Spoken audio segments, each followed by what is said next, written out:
Many years ago, in the beautiful city of Enugu, there lived a young lady named Isioma.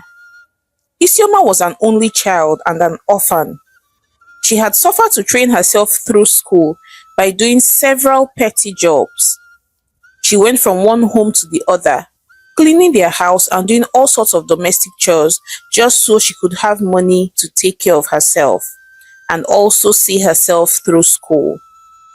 Isioma proposed in her heart that she was not going to sleep with any man for money or be involved in illegal activities.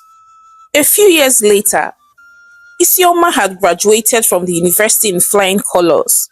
She was so happy and very proud of herself. Isioma got a good job at the bank just few weeks after she had graduated. She felt so glad that all her hard work had finally paid off. However, because Isioma had grown up as an only child and also because her parents had died on time, Isioma wanted to get married as early as possible. She wanted to have a family of her own and experience what it truly meant to enjoy love from one's family. And luckily for her, Isioma met a handsome young man named Chinedu. Chinedu was a fine, wealthy, handsome young man. He had come to the bank to do some transactions which Isioma had helped him out with, and Chinedu fell in love with Isioma instantly on the spot, and they exchanged numbers. A few days later, Chinedu took Isioma out for a date, and they gisted and laughed for hours, and it was as though they knew each other from way back. Isioma was so happy. She went back home thinking and daydreaming about Chinedu. She realized that she was in love with Chinedu for real. And from the little that she had come to know about Chinedu, she found out that Chinedu had an only sister called Chinwe, who was in the university. And she also learned that their parents had died when they were very little, and they had only one another, and that Chinedu had fended for himself and his sister right from when they were children. So they both shared a very strong bond. Isioma also realized that Chinedu was just like her. He had had a tough childhood, just like herself, and was looking to build a family of his own. And this made Isioma fall more in love with him than ever. So Isioma and Chinedu started dating officially and spent more time together. Chinedu was convinced beyond all doubt that he wanted to spend the rest of his life with Isioma. So one fine evening, when they were gisting and laughing in his house, Chinedu got down on one knee and proposed to Isioma, saying, "Isioma, I love you very much, and I want you to marry me. I want you to be the mother of my kids, and I want to spend the rest of my life with you." Chinedu said excitedly, "Yes, yes, I will marry you." Isioma screamed in excitement while hugging Chinedu tightly. And so it was official. Chinedu and Isioma were engaged. Later that day, when Chinedu called his baby sister Chinwe to inform her that he had proposed to Isioma and that she agreed, saying, "Chinwe, oh, your only brother is getting married. Isioma has agreed to marry me." Chinedu screamed in excitement. Okay, oh brother. I hope she's worth it, Sha. I hope she's a wife material. Because if she's not, she will have me to contend with. But wait though, brother. Is that why you're so happy? She should be the one that should be so excited that you chose her out of all the beautiful, educated, and well-deserving ladies in this world. Does she know who you are? You're a catch, oh, a lady's dream man. So, brother, I beg. It's not you that should be happy. She's the one that should be happy, not you. Chinwe replied, her eyes filled with jealousy. "Dear Chinwe, watch your tone, oh. That is my future wife that you're talking about. Besides, you do not even know her. If you knew her like I did, then you would realize that I am the lucky one. That Isioma agreed to marry me is a miracle, and I am very lucky. So please, just let me know how much you'll be needing to buy clothes, wigs, shoes, or anything you need for my wedding. I want you looking very good as always. Onne, Ngwanu, take care of yourself. We'll talk later." Chinedu replied his sister Chinwe. "Okay, oh brother, if you say so, I'll let you know what I need. Congratulations, Chinwe replied as she cut the call. Chinwe sat there, fuming and thinking out loud. So one foolish girl that was not there when we lost our parents and does not know how we suffered while growing up will now come and steal my brother away from me, Abi, and now start forming madam and spending my brother's money anyhow. Not on my watch, oh. Not on my watch. Isioma or whatever they call her is not going to find it easy with me. I will show her why I am called Chinwe. Chinwe fumed angrily. So a few weeks later, preparations had kicked in for Isioma and Chinedu's wedding. Chinedu spared no expense whatsoever. He gave Isioma any amount of money that she asked for. By this time, Chinwe, Chinedu's sister, had also come back home in anticipation of the wedding. The first day, Chinedu introduced Chinwe to his wife Isioma. Isioma could sense a sort of resentment flowing from Chinwe towards her. Hi Chinwe, you're so beautiful. I've seen a lot of your pictures but they do not do justice to you. I mean, you're even more beautiful in real life. And I have heard so many amazing things about you. I cannot wait for you to officially become my sister, Isioma said excitedly. But Chinwe simply looked at Isioma with so much disdain and contempt, and then muttered under her breath and said, I have heard nothing about you. And please, we are not sisters, I beg. We can never be sisters. Chinwe replied with disgust. Sorry, I didn't hear you. Did you say something? Isioma asked, looking confused. No, I only said that it's nice to meet you too. Chinwe replied, eyeing her, and then turned to her brother Chinedu and said, Brother, can you please come with me for a minute?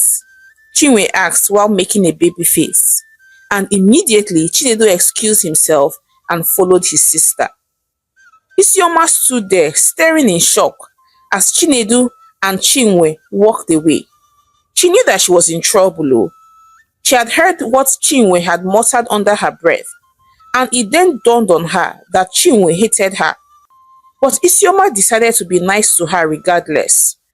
She was determined to take Chinwe as the younger sister that she never had. She loved Chinedu very much, so she was going to show grace to his sister and love her no matter how terrible she was going to be to her. So a few days later, in the spirit of trying to bring Chinwe closer and build a relationship with her, Isioma called Chinwe and told her that she would like to see her alone at a restaurant so they could bond and get to know themselves better. Although Chinwe was not so eager to go anywhere with Isioma, but she knew that if she did not go, that Isioma would tell her brother and he would not be happy about it. So Chinwe agreed to go out with Isioma, and they both met up at a very nice restaurant and talked for several hours.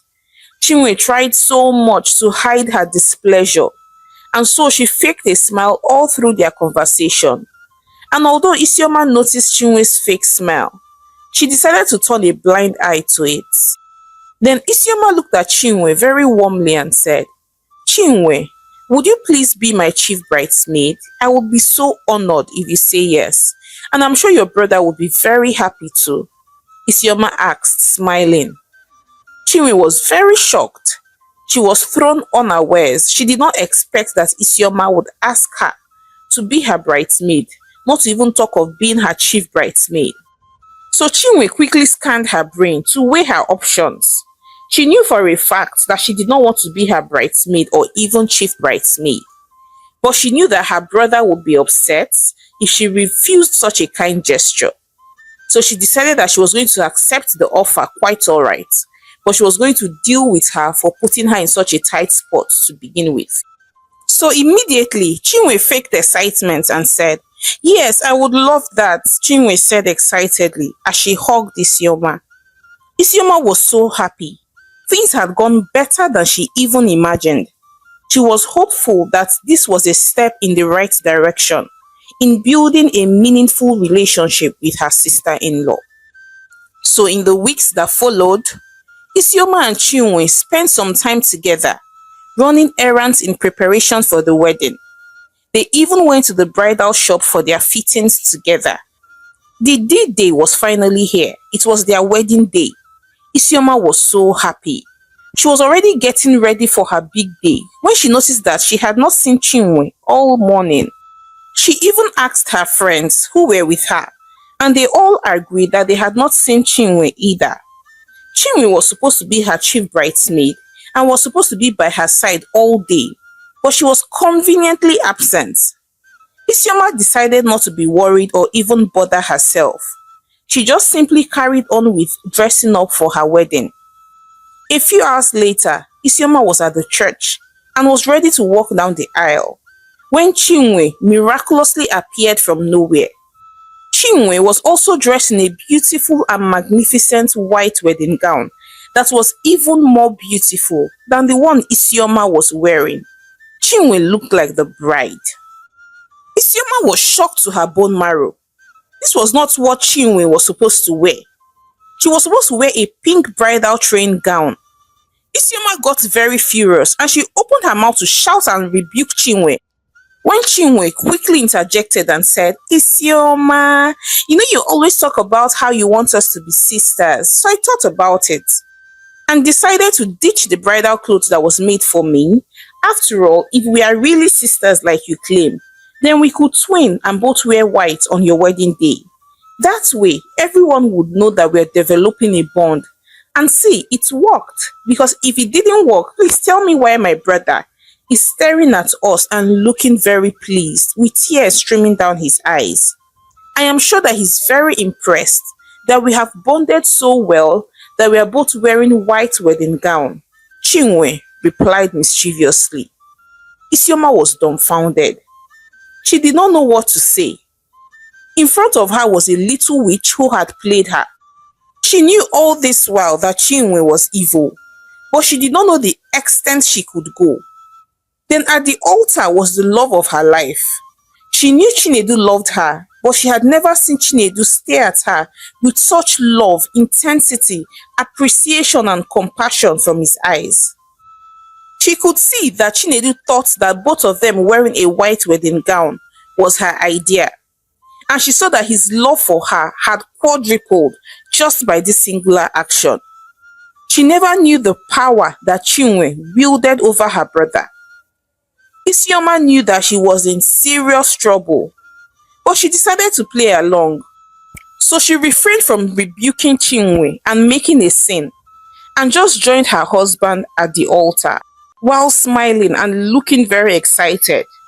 She was not going to let anyone steal her joy on her big day.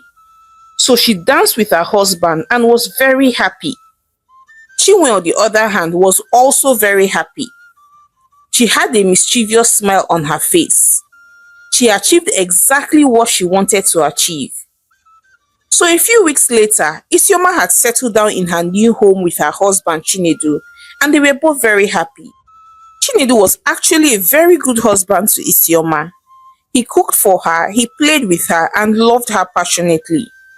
Isioma was so happy. This was all that she had ever hoped for and prayed for, a happy home.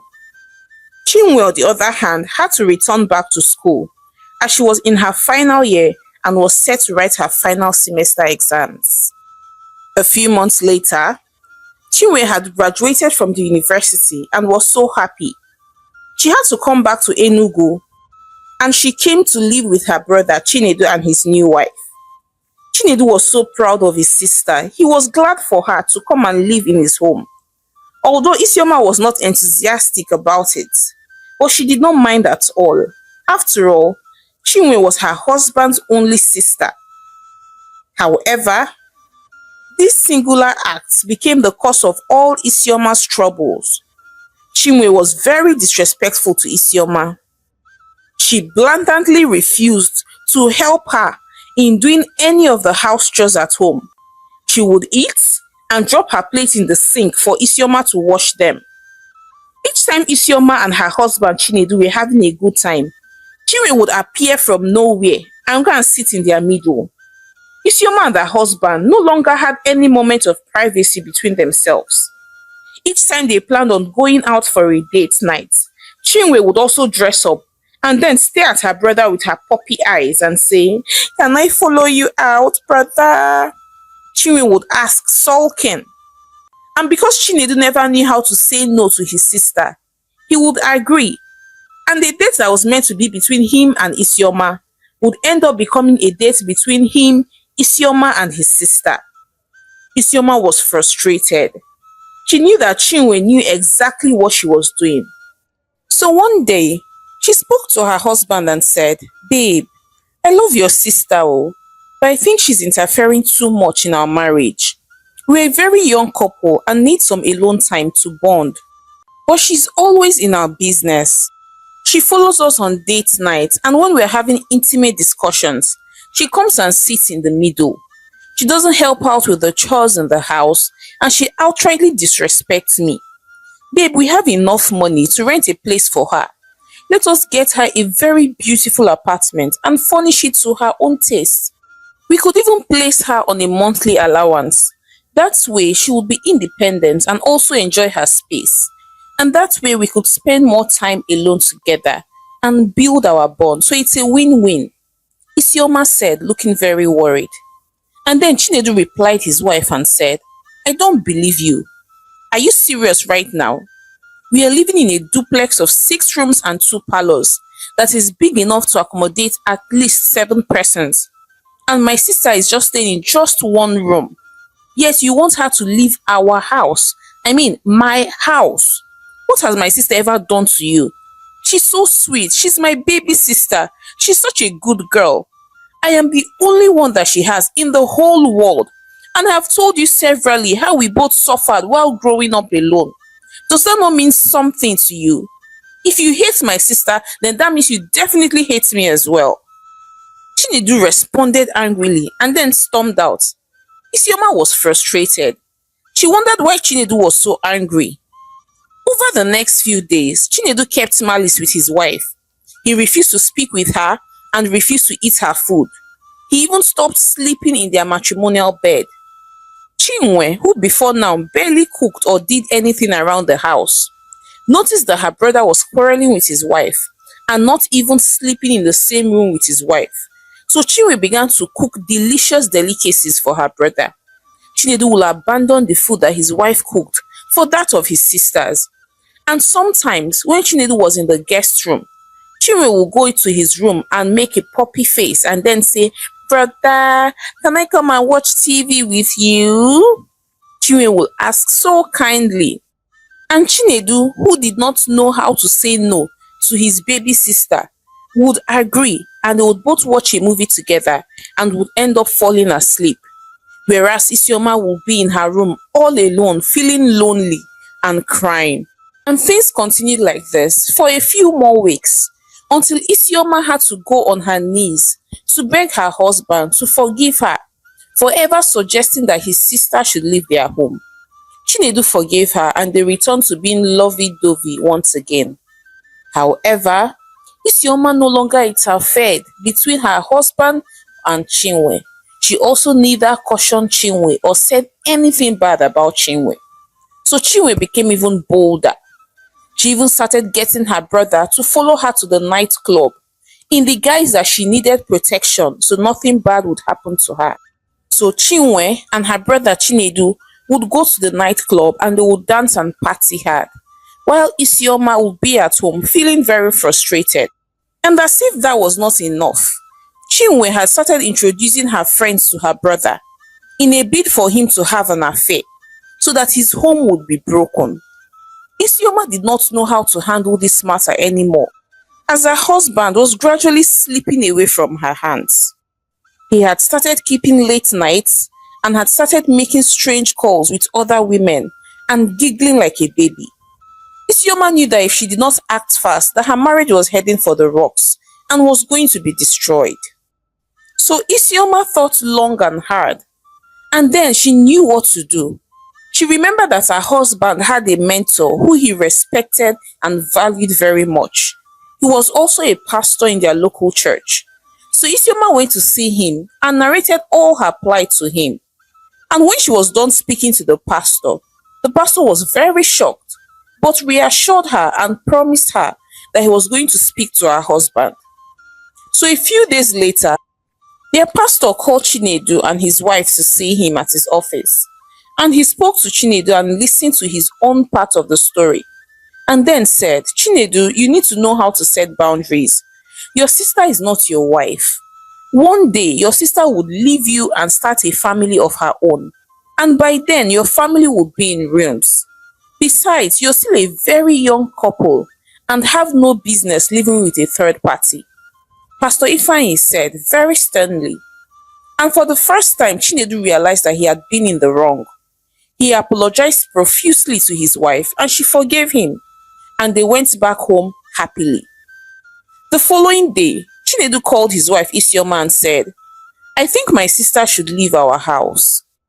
I can get her any house that she wants, and I'll still place her on a monthly allowance until she gets a job or she gets married, just like he suggested earlier. Chinedu said. Isioma was so happy. She thanked her husband profusely. So later that day, Chinedu called his sister and told her what he had decided. Chinwe could not believe her eyes. She started crying profusely and trying to emotionally blackmail Chinedu, saying, I wish our parents were alive. I will not even be in your house in the first place, Chinwe said, crying. But Chinedu was determined not to fall for her emotional blackmails.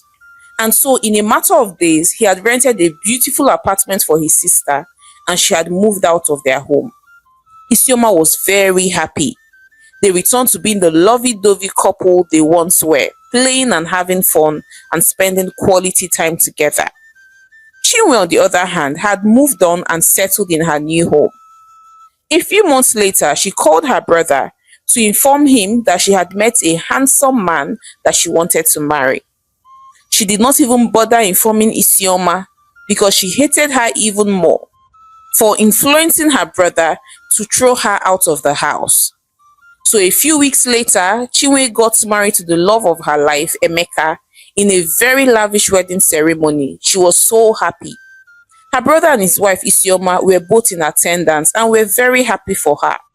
A few days after Chinwe got married, her husband Emeka informed her that they would be living in the family house because he was the only son of his mother and needed to stay very close to her. Chinwe revolted and threw a tantrum, but Emeka did not care. They were going to live in the family house and that was final. So some days later, they moved into Emeka's family house and they were now living with Emeka's mother and his three sisters. The first few days, everything was okay and normal. But after a while, they began to show their true colors. First of all, Emeka's three sisters stopped cleaning the house or doing any house chores. They would leave the whole house dirty and untidy and would leave the toilet dirty and the kitchen would be filled with a lot of dirty dishes to the extent that the whole house would be smelling terribly. And each time Chinwe spoke to his sisters to please assist in keeping the house clean, Ada, the oldest of all three girls, would simply reply her and say, this is not our husband's house, oh, it is your husband's house. So it is your responsibility to keep it clean and tidy always. When we marry, we will keep our husband's houses clean. But for now, this is your responsibility. So do it with joy and stop whining. Ada would say, and they would all laugh. Chinwe was really getting frustrated. Her mother-in-law would give her a heap of clothes to wash and tell her not to use the washing machine, but that she had to use her bare hands. And on top of that, she would still need to iron the clothes again. Her mother-in-law would also tell her to pound fresh fufu for her and cook fresh food for her every single day. Chinwe was always tired. She had gotten to her wit's end. She had tried talking to her husband Emeka about it, but he always dismissed her saying, babe, why are you complaining now? But my sisters are right. This is my house, so you're the one responsible for the upkeep of this home. My sisters will all leave one day to their husbands' homes and then will take care of their own homes. Besides, my mother asking you to cook food for her and pound fufu for her and wash clothes for her, is that too much to ask of her only son's wife? My dear, you need to be accommodating. Oh. You married an only son. Emeka replied angrily and walked out. At this point, Chinwe knew that her fate was sealed and that she was going to be in a lot of trouble. So Chinwe continued to live her life of misery, cleaning a big house all by herself, washing her mother-in-law's clothes, cooking for the whole household, and still washing all the dishes. On top of that, she still had her husband to care for and fulfill her marital obligations towards him. Chinwe was always exhausted. She felt like a glorified housemaid in her own home. She now understood how Isioma must have felt when she made her life miserable. She felt that karma had caught up with her and that she was being punished for all her wickedness towards her sister-in-law, Isioma. Chinwe was always in tears. She did not have anyone to confide in because all her friends envied her and thought she was enjoying her life, so there was no way she could even confide in them. She could also not confide in her brother or his wife because she remembered how badly she had treated Isioma. One day, Chinwe was resting when her mother-in-law came and told her to go and prepare fresh seafood okra for her, that she was hungry. Chinwe got very mad and fled up saying, "Mama, please leave me alone. Please tell one of your daughters to go and prepare it for you." And immediately she tried to leave her mother-in-law's presence, and her shoulders mistakenly brushed her, and her mother-in-law purposely fell on the floor. Her mother-in-law started screaming and shouting profusely, "This witch wants to kill me, oh!" And immediately her daughters rushed out. Chinwe tried to explain and apologize to them and told them that it was a mistake, but they went ahead and called their brother on the phone and said, Brother Emeka, your wife punched Mama on the head and on the stomach and also kicked her and she collapsed." The girl said, lying. Immediately, Emeka left his office and rushed back home. He did not even confirm from his wife whether or not she truly hit his mother. Instead, he pounced on her and beat her, and then threw her things out of his house. All Chinwe's pleas fell on deaf ears, and she had no choice than to go to her brother's house, as she had nowhere to go. She went ahead and narrated everything to her brother and his wife, and then apologized to Isioma, saying, "I'm so sorry for how I treated you. I know it's because of how I treated you. That's why I'm suffering all this. I am paying for my sins. Karma has caught up with me." Chinwe said, crying. Isioma comforted her and told her that she had forgiven her a long time ago. Her brother Chinedu asked her what she wanted to do and whether she wanted to continue in the marriage or whether she wanted to leave the marriage. Chinwe informed him that she had just recently found out that she was pregnant and had not even told her husband yet, and that she would not want to raise her child in a broken home, so that she wanted to go back. So a few weeks later, Chinwe went back home and begged for her husband's forgiveness and that of his whole family. And they forgave her, and she moved back into the house. But her life did not change, even in her pregnant state. She was still the one that was doing all the house chores alone with no help. She resigned to fate and took it as punishment for what she did to her brother's wife, Isioma. Isioma, on the other hand, continued to live happily with her husband, enjoying all his love and affection.